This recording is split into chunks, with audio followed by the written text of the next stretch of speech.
కింద కూర్చున్న వాళ్ళు ఎంతమంది ఉపాసన గారే ఎక్సర్సైజ్ అని చెప్పి ఏదో మోటివేట్ చేయడానికి అలాగా చాలా అవేర్నెస్ వీడియోస్ చేశారు. మనం చెబితే బాగోదేమో. సో ఎంతమందికి ఆ స్ట్రెంగ్త్ ఉంటుంది. చిన్నపిల్లలు కూడా కూర్చోవట్లేదండి. స్కూల్స్‌లో ఒక టెస్ట్ చేస్తే ఫిట్‌నెస్ పరంగా చూస్తే వాళ్ళు ఇలా కూర్చోలేకపోతున్నారు. టాయిలెట్ సీట్ పొజిషన్‌లో కూర్చోలేకపోతున్నారు.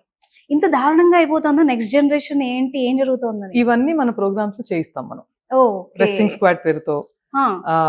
మలాసన పేరుతో ఓకే. ఇవి చేయిస్తాం అనమాట. Okay. Okay.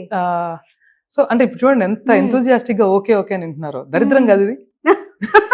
It is a normal regular thing. అవును. పొద్దున్నే లేచి బేసిక్ స్క్వాట్ చేయటం. ఇప్పుడు మీరు వీళ్ళని తీసుకోండి, మన ఎవరినైనా సరే అసలు మనం మామూలుగా మన దేశంలో మంచినీళ్ళు తాగాలంటే నిలబడి గబగబా తాగరు, గొంతుకు కూర్చుని తాగుతారు, లేదా లో రైస్ లో కూర్చుని తాగుతారు. కనీసం కుర్చీలో కూర్చుని తాగాలి.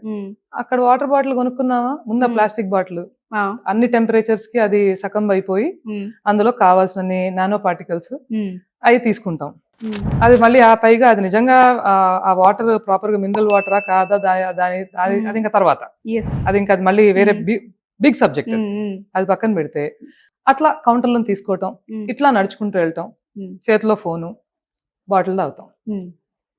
అది డైరెక్ట్ గా వెళ్ళి మన యూరినరీ ట్రాక్ట్ మీద, బ్లాడర్ మీద ఎంతో ఇంపాక్ట్ చూపిస్తుంది.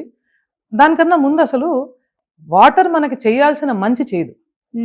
ఎన్నో రిపోర్ట్స్, ఎన్నో పేపర్లు సిన్స్ ది లాస్ట్ 8 years మంచి యూనివర్సిటీస్ లోంచి మనకి రాసిచ్చారు.